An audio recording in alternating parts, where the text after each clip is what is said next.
Naniniwala ako na ang aking paglago ay tila isang proseso gaya ng sa puno. Nagsisimula ang isang mabungang puno sa pagiging isang punla lamang bago ito maging matayog na puno. Kailangan nitong pagdaanan ang pagiging isang punla. Kinalaunan, magkakaroon rin ng ugat ang punlang ito patungo sa kailaliman ng lupa. Ang bawat pagkilos ng ugat pababa ay isang paraan upang mas maging matibay ang puno bago pa ito lumabas sa kanyang sariling kadiliman.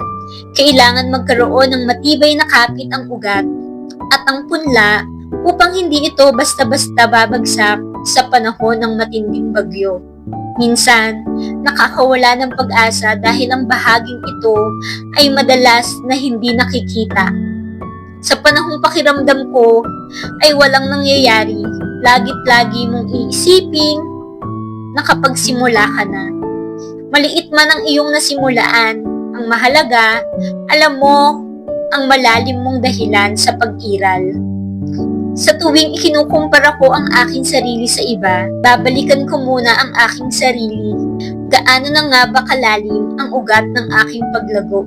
Huy! Kung gusto mo nga rin ho ng ganitong mga book, inspiring and very positive vibes, 100 pesos nga lang ho ito, ganito na siyang kakapal. Kung nai-stress ka na, you should read this book para naman lumakas yung loob mo. Huy! Ilalagay ko na nga lang po ang link sa Yellow Basket kung gusto mo rin. Yun lang po. Thank you for watching. Kuting-ting! Bye-bye!